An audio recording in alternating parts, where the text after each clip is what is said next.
औज़ुबिल्लाहि मिनश्शैतानिर्रजीम बिस्मिल्लाहिर्रहमानिर्रहीम अस्सलाम वालेकुम वरहमतुल्लाहि वबरकातुहू। आज आप लोगों के लिए जो वजीफ़ा लेकर आया हूँ, ये बहुत आप लोगों के मैसेजेस फरमाइशें आई थी कि आप हमें सैरागान की नौसत ख़त्म करने का कोई ख़ास वजीफ़ा बताएं, जो लोग लो या कोई नक्श नहीं ले सकते उनके लिए।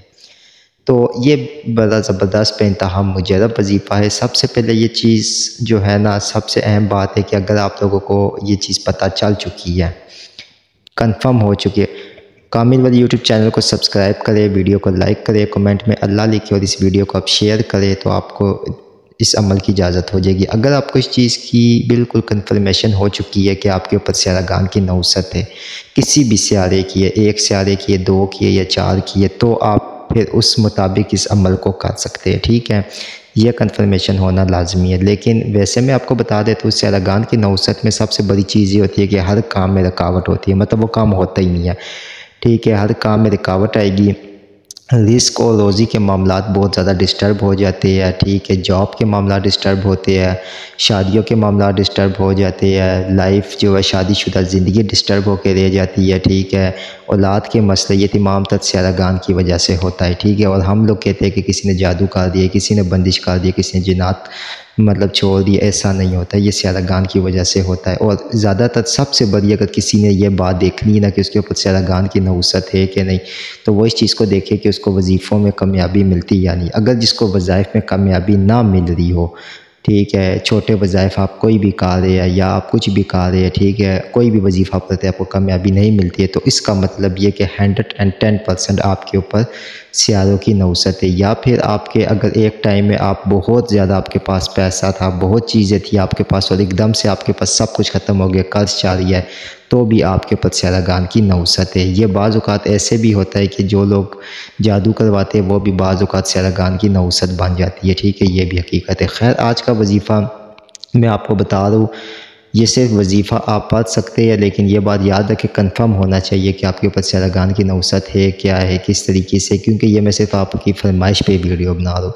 इसमें आपने ये करना है कि एक मिट्टी का प्याला लेना है, मिट्टी का प्याला ले लेना है और रात को आपने सोने से पहले, मतलब कि अब आप देख रहे कि मैंने और कोई काम नहीं करना है, सब कुछ कर दिया, पाक साफ़ हो जाना है आपने, और पाक साफ़ होकर 2 रकात नमाज नफल, ठीक है, बराए हाजत पढ़नी है। और पढ़ने के बाद आपने अल्लाह ताला से दुआ करनी है कि या अल्लाह पाक, ये जो है ना, मेरी हाजत ये कि मेरे ऊपर जो सैरागान की नौसत है, ठीक है, वो ख़त्म हो जाए, काट जाए। ठीक है, क्योंकि अभी मैं ये वीडियो आपके लिए एक वजीफ़े के लिए लेकर आया हूँ, तो इस वजह से मैं जो है ना आपको नॉर्मली बताऊँगा।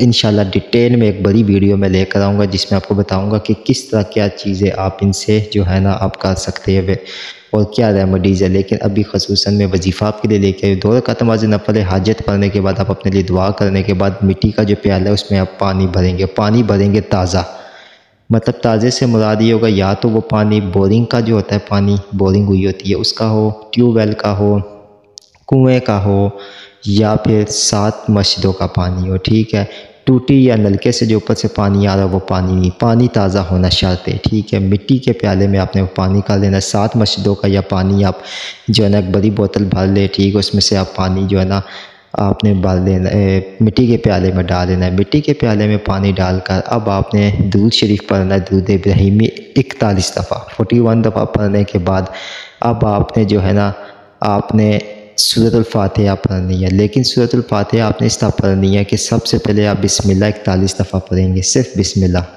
41 दफ़ा दुरूद पाक पढ़ेंगे। 41 दफ़ा दुरूद पाक पढ़ने के बाद आपने 41 दफ़ा बिस्मिल्लाह पढ़नी है।